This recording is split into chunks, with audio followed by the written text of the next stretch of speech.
Probability.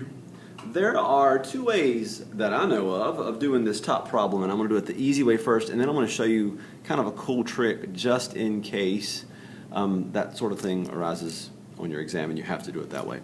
Probability of randomly selecting 5 hearts from a deck of cards. First of all, there are 52 total. We're not counting the jokers here. And there are 13 hearts. It's one of those things that you kind of know if you've dealt with cards. Dealt with cards, get it? Yeah, anyway, I'm assuming that they would tell you all the pertinent information if it comes across something that you've not encountered before, like a deck of cards, or, you know, one of those things that you may not be too familiar with. Anyway, 5 hearts from a deck of cards. Let's see, I want to draw 5 hearts. Let's take them one heart at a time. There is a 13 out of 52 chance that I will draw a heart. Now that's 1/4, and I can reduce it. I'm not going to mess with it though. So let's suppose I just drew a heart out of a deck of cards. So now I have 12 hearts left, and I only have 51 cards in the deck left. Now I'm going to do this until I get 5 hearts. So I've just drawn my first heart, and now there are only 12 left out of 51. And now I'm going to draw a heart again. So now we're up to trying to draw my third heart. So 11 out of 50, and then 10 out of 49. See what's happening here? 9 out of 48. And we can multiply all that together. I will save you the trouble for the sake of time, so this video is not enormously long. Well, I had it. I can't find it on my calculator. I have to scroll back through everything I've typed. I'm getting close. I can smell it. Here it is. 4.95 times 10 to the negative 4th. That's what that E means. Times 10 to the negative 4. Okay, let me show you the other way. This is kind of cool, and it might become necessary. I'm going to use a little post-it note here. I want to draw 5 hearts. There are 13 hearts, and we're going to use the combination idea. A combination is a group. So we have 13 hearts, and we want to choose 5 of them. This is called 13 with a combination of 5. So also called 13 choose 5. However, we have 52 cards, and we're really going to pick 5 from there. So probability, let me sum this up a little bit.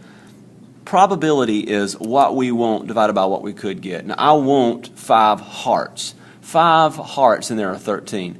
What I'm going to get 5 cards out of a deck of 52. And so when I type this in my calculator, I get the exact same thing. So it's 4.95 times 10 to the negative 4th. That's the probability. You can change that to a decimal or percent if you like, but we're going to leave it like that. Okay, let's talk about Jack. Jack has a PIN number that he uses to access his bank account. His code consists, I don't know why we're doing this, I guess we're hackers or identity thieves or something.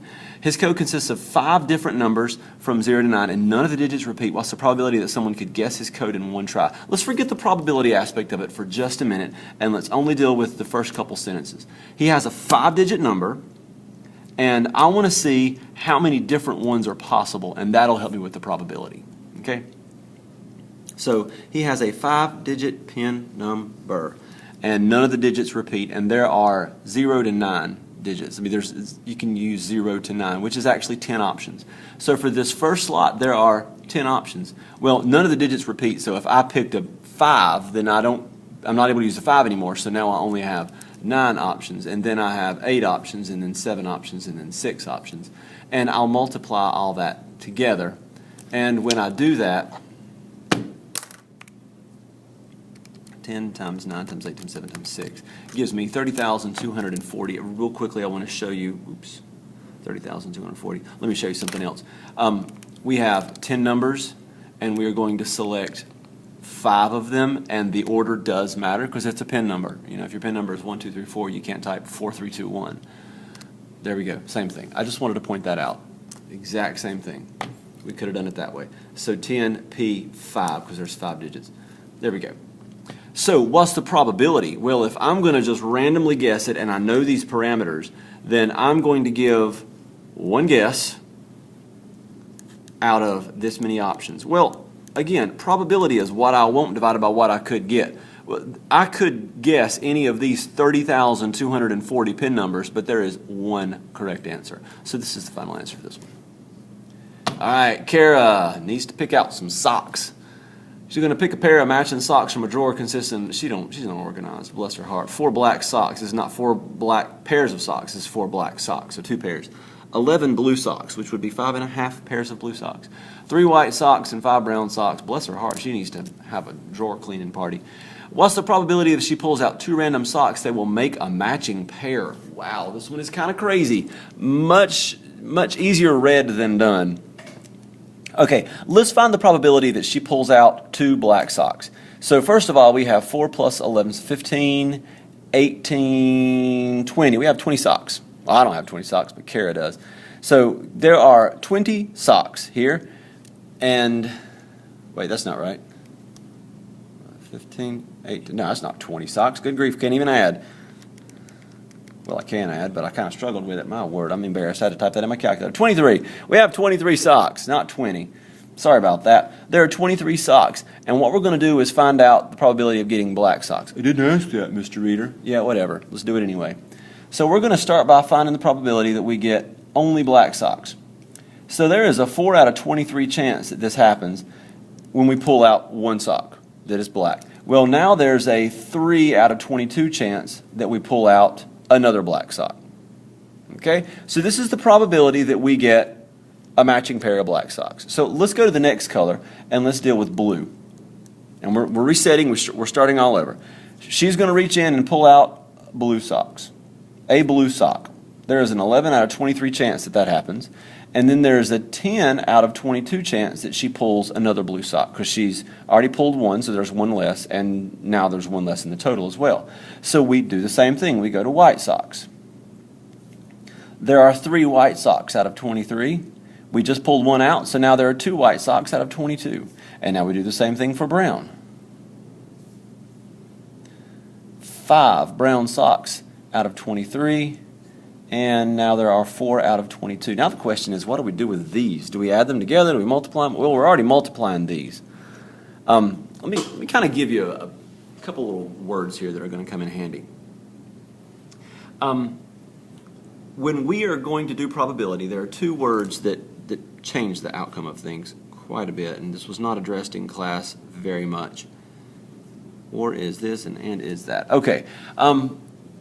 If I'm going to find the probability of this and this, then I'm going to use multiplication. If it's or, it's going to be addition.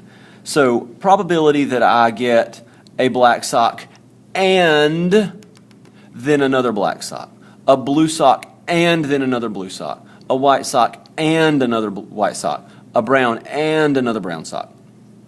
However, we can read the whole thing this way. Black sock and black sock, or, see that? I could get a blue sock and a blue sock, or a white sock and a white sock, or a brown and brown. And then we'll type all that in the calculator. It's about to get real crazy. It's going to take a second. 4 divided by 23 times 3 divided by 22 plus 11 over 23 times 10 over 22. I should probably sing while I'm doing this instead. It would be much more interesting. I doubt that. There we go. I want to make sure I got it in there right. 4, 3, 11, 10, 3, 2, 5, 4. Yep, everything is typed correctly. There is a 0.292 chance, which is really a 29.2% chance that randomly grabbing 2 socks will give you a pair. Okay, next problem. What is the probability you're going to roll an 8 on a 10-sided die on exactly 3 out of 7 rolls? Whoa, what? Okay, this is one of those that's going to involve combinations. It's going to involve what's called the binomial theorem. There's a lengthy video on this, and I'm going to try to condense it as much as I possibly can. I want to roll an 8 on a 10-sided die. That is success. What's the probability of success? That I can take a 10-sided die and roll an 8. Well, success probability, I should say probability of success. Probability that I roll an 8 on a 10-sided die is 1 out of 10. I'm going to call it 0.1. Well, the probability of failure, I put prob, I should say prob. Well, there's a 0.9 chance of failure. 90% chance I'm not going to roll an 8, 10% chance I will. If you wanted to, you can put with a 0 on there. Okay, I'm going to roll, like if I had 7 10-sided die, I don't, only have 4 of them I think, but if I had 7 10-sided die and I want to get exactly 3 of them to be 8s, then the number, not hashtag, number of successes, I want there to be 3 successes, and running out of room here, but number of failures, I want there to be 4 of those. Where'd you get 4? Well, I'm going to roll 7 die, or 7 times. 3 of them are going to be what I want, so 4 of them are not going to be what I want. So I'm going to have 4 failures. There was a lengthy formula for this, and there's a long explanation of why it works. So I'm going to try to kind of do both at the same time. First of all, probability of success, and it's going to happen 3 times. So probability of success is going to happen 3 times. And then the probability of failure, and it's going to happen 4 times. And basically it's this. If I was to draw out 7 blanks and say success, success, success, failure, failure, failure, failure, and multiply them together, I've actually done this. I've multiplied 3 successes and 4 failures. Now, there are this many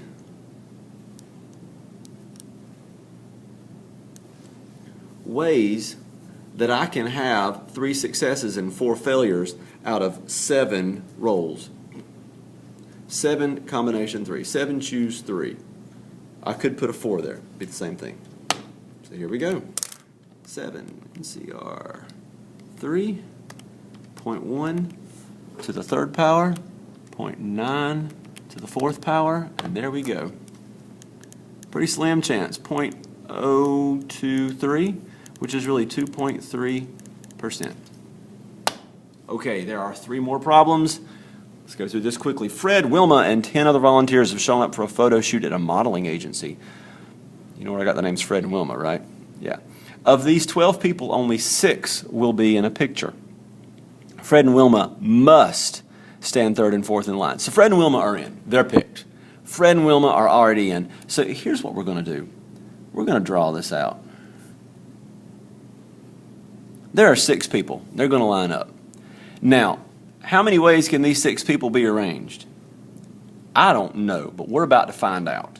So let's start kind of picking through this problem and figuring out what our options are, and then we'll multiply it. There's a formula we could use as well, but really if we just think our way through this intuitively, that's the best thing to do. Fred, Wilma, and 10 other volunteers have shown up for a photo shoot at a modeling agency. There are 10 people that will fill these 4 slots right here.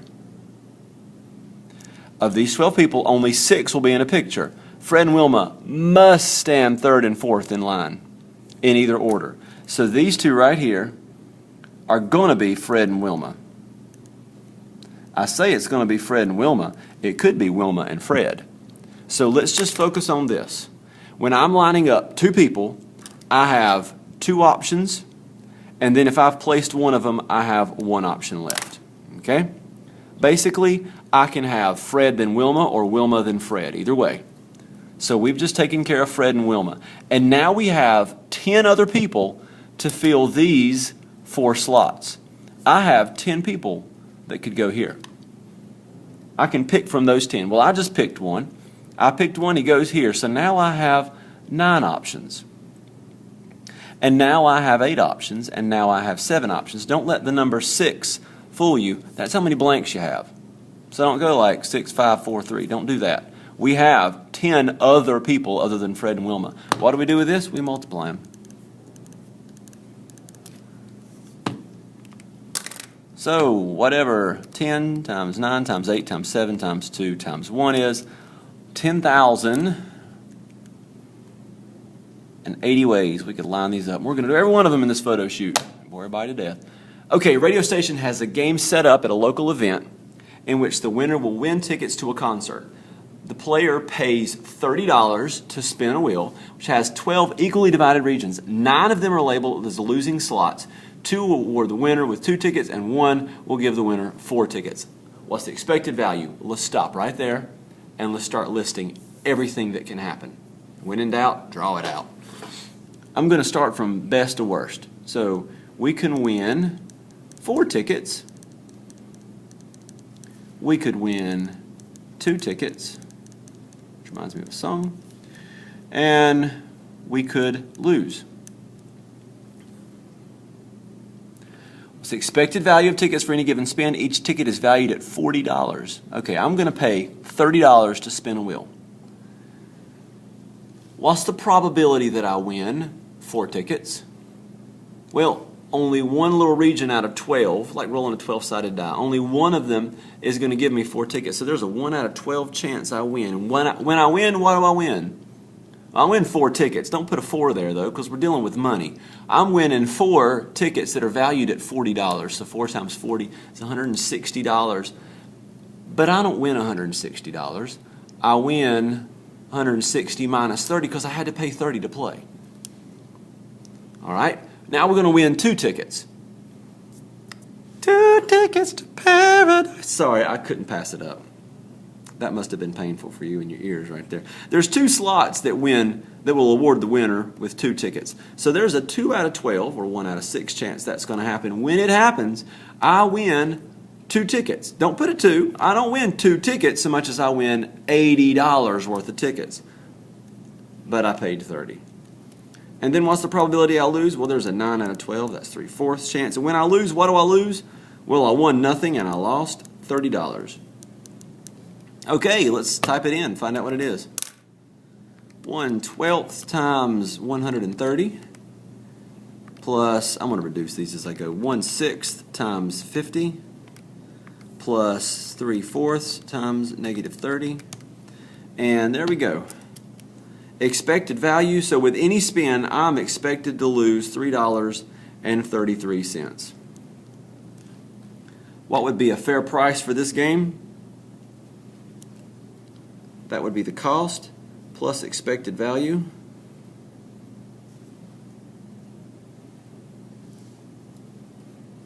So the cost was $30.